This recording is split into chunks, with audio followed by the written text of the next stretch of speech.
జై హో.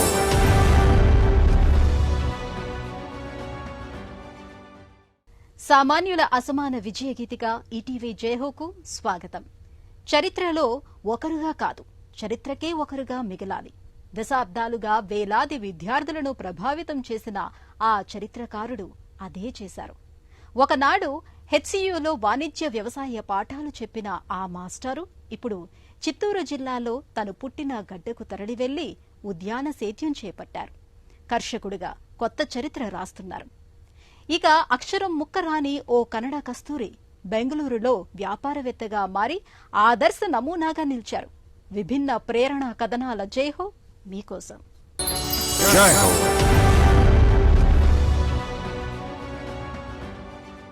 ఒక మధ్యతరగతి కుటుంబంలో ఆయన మూడో తరం ఉపాధ్యాయుడు. హైదరాబాద్ సెంట్రల్ యూనివర్సిటీ చరిత్ర విభాగంలో నిన్నటి ఆచార్యుడు. ఆయనే ప్రొఫెసర్ కెఎస్ఎస్ శేషన్. రెవల్యూషన్ అయినా చారిత్రక ఎవల్యూషన్ అయినా ఆసక్తి కలిగేలా పాఠాలు బోధించిన ఆ చరిత్రకారుడు ఇప్పుడు కర్షకుడిగా మారారు. చిత్తూరు జిల్లాలోని తన స్వగ్రామంలో ఉద్యాన సేద్యం చేపట్టి నవచరిత్ర రాస్తున్నారు. మట్టి పరిమళాల మధ్య పంట చేలో పొదరిళ్లు కట్టారు.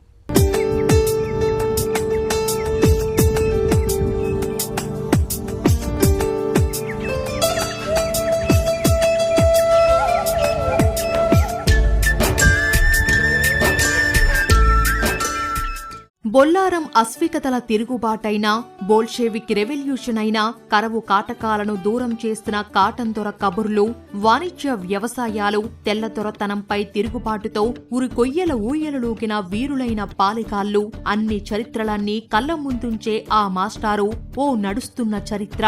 హైదరాబాద్ సెంట్రల్ యూనివర్సిటీలో పనిచేసిన ఆ ఆర్థిక చరిత్రకారుడు ప్రొఫెసర్ శేషన్ తమ చరిత్ర, మూలాలు, సంస్కృతి తెలియని వ్యక్తులు, వేర్లు లేని చెట్ల లాంటి వారని అంటారు జమైకా రచయిత మార్కస్ గర్వే. అంటే తమ గుర్తింపును కాపాడుకోవాలంటే వారి పుట్టిన గడ్డతో, ప్రజలతో బంధాన్ని కొనసాగించాలి. శేషన్ కుటుంబం విశ్వసించేది ఇదే. మాది సొంతూరు ఇక్కడికి దగ్గరే అండి. అబౌట్ 3 కిలోమీటర్స్ ఉంటుంది ఇక్కడికి. నేను పుట్టి పెరిగిందంతా కూడా ఆ గ్రామంలోనే. మా ఫాదర్ అక్కడ హెడ్ మాస్టర్గా ఉండేవారు స్కూల్లో. మా మదర్ హౌస్ వైఫ్.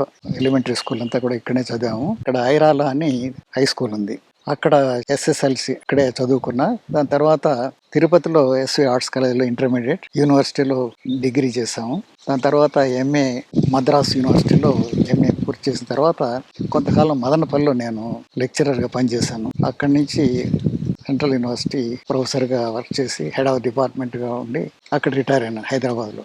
ఇప్పుడు ఈ చరిత్రకారుడు కర్షకుడిగా మారారు. చిత్తూరు జిల్లాలో స్వగ్రామం ఎర్రేపల్లిలో తన 8 ఎకరాల బంజరు భూమిని మామిడి తోటగా మార్చారు.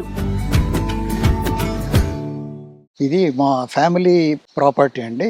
దాదాపు 40 ఏండ్లు ఇది వ్యవసాయం మాత్రం చేస్తున్నాము. 2002 ఏప్రిల్లో దీన్ని ప్రారంభించాము. దీన్ని ఒక పద్ధతిలో మామిడి తోపు పెంచాలనేటువంటి ఉద్దేశం ఏర్పడిన తర్వాత మేము ఈ 2.5 yearsగా దీనికి కాన్సన్ట్రేట్ చేసి మొదట కంచె వేపించేసాం చుట్టూ.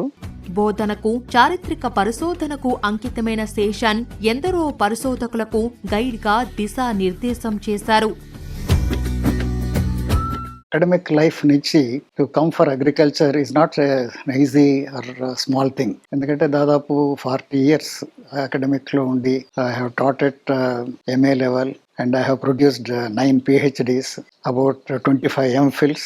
పూర్తి కూడా అకాడమిక్ వరల్డ్లోనే నిర్ణయించుకొని హైదరాబాద్లో సెటిల్ కావడం జరిగింది. కానీ ఈ మధ్య కాలంలో agriculture has been my passion. అది it is not an easy decision.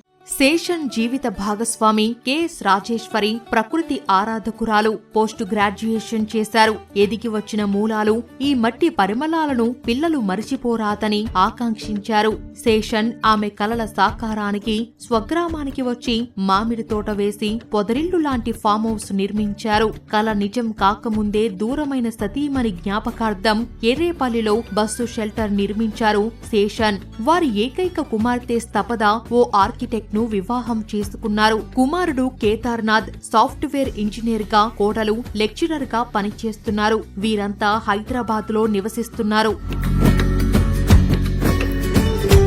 మా కుటుంబంలో కొంతవరకు ఇది డిస్లొకేషన్, ఎందుకంటే మా పిల్లలంతా కూడా హైదరాబాద్లో ఉన్నారు. కానీ they are also well settled, కాబట్టి నిశ్చింతగా ఇక్కడ ఉండేటువంటి అవకాశం లభించింది. ఇప్పుడు ఈ 2 ఏళ్లలో ఒక చిన్న ఫామ్ హౌస్ తయారు చేసాం. మా పూర్వీకులు they have invested lot of their good will here. ఆ కాన్ఫిడెన్స్ తోనే నేను ఇప్పుడు though I'm alone several weeks I stay here. Professor Seshan తమ కుటుంబంలో 3వ తరం ఉపాధ్యాయుడు. ఆయన తాత ఒక అధ్యాపకుడు, తండ్రి ఉపాధ్యాయుడే. తనయుడు శేషన్ విశ్వవిద్యాలయంలో ఆచార్యుడు. బోధన, పరిశోధన ఆయనకు ప్రాణం. వ్యవసాయం చేస్తున్నా విద్యాంశాలపై తన ఇష్టం కొంచెం కూడా తగ్గలేదు.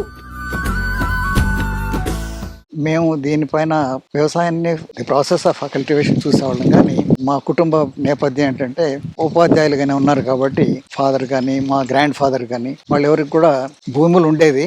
శేషన్ రాసిన early anti British revolts in Andhra అనే పుస్తకం ఆంధ్ర, హైదరాబాదులో బ్రిటిష్ వ్యతిరేక తొలి తిరుగుబాట్లు పేరుతో తెలుగులో ప్రచురితమైంది. తెలుగు అకాడమీ అభ్యర్థనతో తన ఆంగ్ల పుస్తకాన్ని శేషన్ స్వయంగా తేనీగించారు. శేషన్ పాలెగారుల వీరోచిత గాథలను ఎంతో ఆసక్తిదాయకంగా వివరిస్తారు. పాలెగాడి కోట ముందు టీవీగా నిలుచొని ఆయన ఆ చరిత్ర వివరిస్తుంటే ఆరు బయట తరగతి గదిలా బావుంటుంది. ఈ కొండకు దుర్గం అని పేరండి. విజయనగర సామ్రాజ్య కాలం నుంచి కూడా పాళేగారులని ఉండేవాడు. ఈ ప్రాంతాన్ని ఆ రోజుల్లో పుల్లూరు పాళేగారు పాలించేవాడు.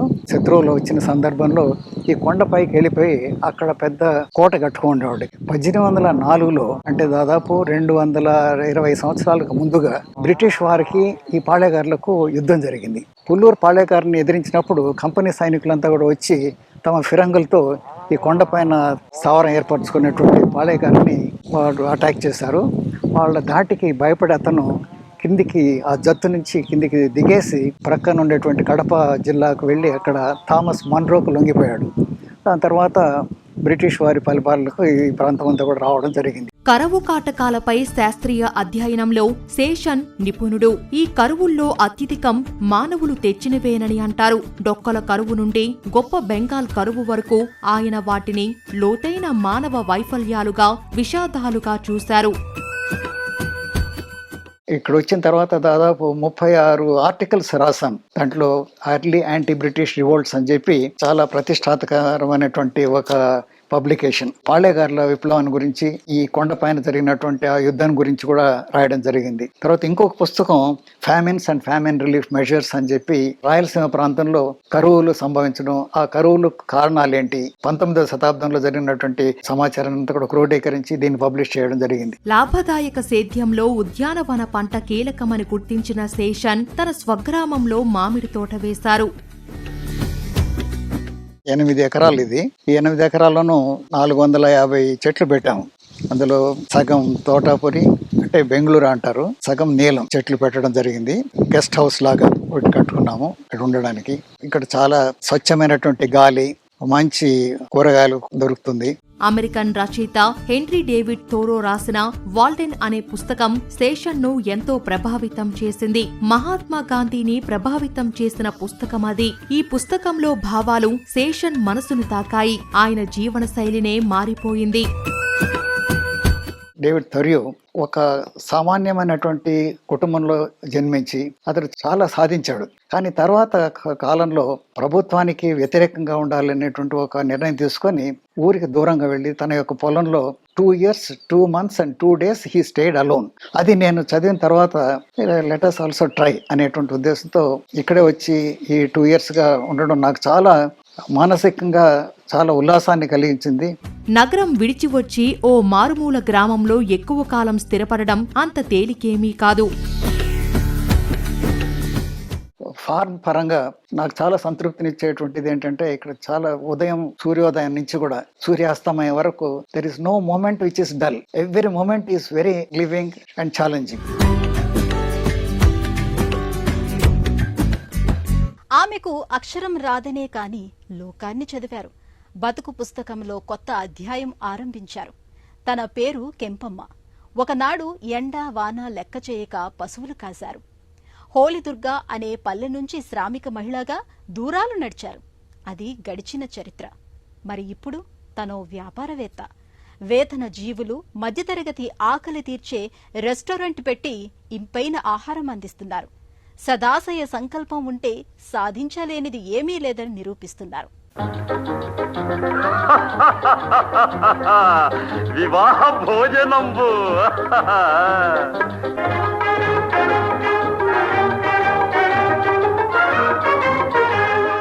బెంగళూరుకు గుండెకాయ లాంటి పీడబ్ల్యూడీ ఆఫీసు దగ్గర యాత్రా స్థలాన్ని తలపించే ఈ ఆహారశాల పేరు అన్నపూర్ణేశ్వరి హోటల్.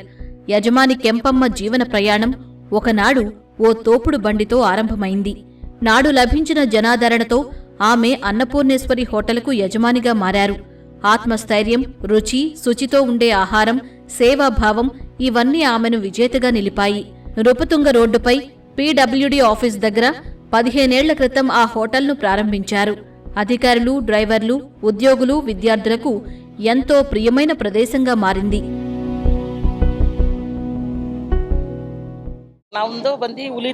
మేము తొలుత హులిదుర్గ గ్రామంలో ఉండేవాళ్ళం. తర్వాత కనకపురలోని దొడ్డలహల్లికి మారిపోయాం. ప్రస్తుతం సుంకడ కట్టేలో ఉంటున్నాం. నా భర్త ప్రభుత్వ క్యాంటీన్ మూసివేసే వరకు అక్కడ పనిచేశాడు. మూసివేసిన తర్వాత కొందరికి ప్రభుత్వ ఉద్యోగాలు వచ్చాయి. కానీ మా వారు అందులో చేరడానికి ఇష్టపడలేదు. ఓ చిన్న టీ స్టాల్లో పనిచేశారు. దురదృష్టమేమిటంటే ఆయన రోడ్డు ప్రమాదంలో మాకు దూరమయ్యారు. మా వాళ్ల నుంచి ఎలాంటి సహాయం అందలేదు. ఉద్యోగులే అండగా నిలిచారు.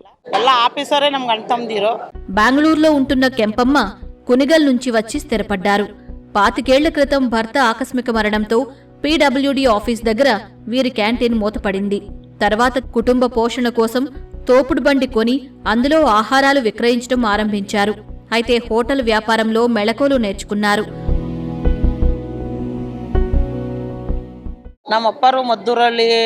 నా తండ్రి మద్దూరు, చెన్నపట్నంలో చిన్న హోటళ్లు నడిపేవారు. ఎదుగుతున్న వయసులో నేను చదువు మీద దృష్టి పెట్టలేదు. ఆ హోటళ్లలో పనిచేస్తూ గడిపాను. చదవటం, రాయటం నేర్చుకోలేదు. కానీ అందరితో మంచిగా ఉంటాను. ఆ పరిచయాలతో సంతృప్తిగా ఇలా సేవ చేయడానికి నిశ్చయించాను. ఎన్ని సవాలు ఎదురైనా ఈ వ్యాపారం కొనసాగిస్తాను. కెంపమ్మ అన్నపూర్ణేశ్వరి హోటల్ రాగి ముద్ద, పొంగల్, బొబ్బట్లు, సాంబారన్నం తదితర దక్షిణ భారత వంటకాలను అందిస్తూ దినదినాభివృద్ధి చెందుతోంది. ఇక్కడ ప్లేటు బజ్జీ, పప్పుచారు, రాగి ముద్ద కలిపి 40 రూపాయలు. మెనూ రోజూ మారుతుంది. రోజువారీ కూలీలు, డ్రైవర్లు, హౌస్ కీపర్లు ఇక్కడ వంటవాళ్లుగా నియమించుకుని సవాళ్లను లెక్కచేయక కష్టకాలంలోనూ కెంపమ్మ తన వ్యాపారాన్ని కొనసాగిస్తున్నారు. అప్పట్లో నా దగ్గర డబ్బులు లేవు. నా భర్త మా ఊరు తిరిగి వచ్చేయమని చెప్పాడు. మా అమ్మ, నాన్నని, మా బిడ్డను చూసుకుంటానని అన్నాడు. అయితే నేను నా కారణాల వల్ల ప్రజలకు ఆహారం అందచేయడం నిలిపివేయకూడదని నిశ్చయించాను. ఈ వ్యాపారం కొనసాగించేందుకు నా గాజులు తాకట్టు పెట్టాను. దేవుని దయతో ఇప్పుడు నా దగ్గరే 20 మంది ఉపాధి పొందుతున్నారు. ఈ హోటల్కు రోజు కనీసం 100 నుంచి 150 మంది అతిథులు వస్తుంటారు. కానీ కోవిడ్ కంటే ముందు ఈ సంఖ్య 200 వరకు ఉండేది. ఇక్కడ ఉదయం నిర్ణీత వేళల్లో అల్పాహారం, మధ్యాహ్న భోజనం లభ్యమవుతున్నాయి.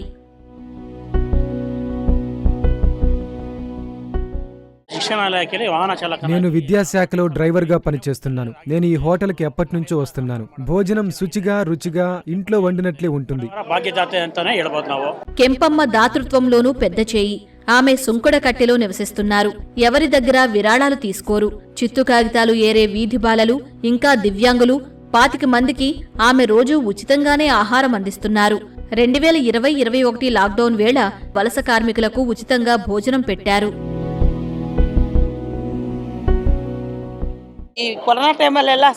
కోవిడ్-19 వేళ వివిధ ప్రాంతాలకు ఆహారాన్ని సరఫరా చేశాం. గతంలో పెరుగుతున్న ఖర్చులతో మేము బియ్యం, సాంబారు, బజ్జీ, రాగి ముద్దతో కలిపి 50 రూపాయలకే భోజనం అందిస్తున్నాం. చదువుకోలేదనే కాని సమాజాన్ని చదివారు. మహిళా సాధికారత అవశ్యమని, అమ్మాయిలు ఎందులోనూ తీసిపోరని కెంపమ్మ చెబుతూ ఉంటారు. సిబ్బందిని కుటుంబ సభ్యుల్లా చూసుకుంటారు. నన్నంతా అన్నపూర్ణేశ్వరి అంటారు. అందరికీ ఆహారం అందించడంతో ముడిపడిన పేరు ఇది. 4 సభ్యుల కుటుంబానికే వంట చేయడం కష్టమంటూ నీవెలా చేస్తున్నావమ్మా అని ప్రశంసిస్తారు. అమ్మాయిలు ఎందులోనూ తక్కువ కారు. వారు స్వతంత్రంగా జీవించాలనేదే నా కోరిక. ధైర్యంగా ఉండాలి. తోపుడు బండే బతుకుబండిగా ఉన్న రోజులు దాటేశారు. ఇప్పుడు కెంపమ్మ హోటల్ యజమాని అయ్యారు. చిన్న ప్రయత్నంతో గొప్ప ప్రభావాన్ని చూపుతాయని కెంపమ్మ అన్నపూర్ణేశ్వరి క్యాంటీన్ కథ నిరూపిస్తోంది.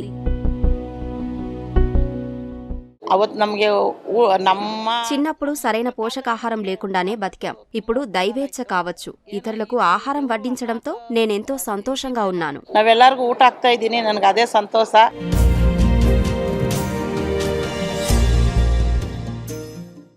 తలుచుకుంటే మనల్ని మనం మలుచుకుంటే ఏ రంగంలో అయినా అద్భుతాలు చేయవచ్చని నిరూపిస్తున్న ప్రొఫెసర్ KSS శేషన్, అక్షర పరిజ్ఞానం లేకున్నా లోకజ్ఞానంతో వ్యాపార విజేతగా నిలిచిన కెంపమ్మ వేర్వేరు రంగాల్లో ప్రసిద్ధులు, ప్రేరణా శక్తులు. మరిన్ని కథనాలతో వచ్చే వారం జైహోలో మళ్లీ కలుద్దాం. నమస్కారం.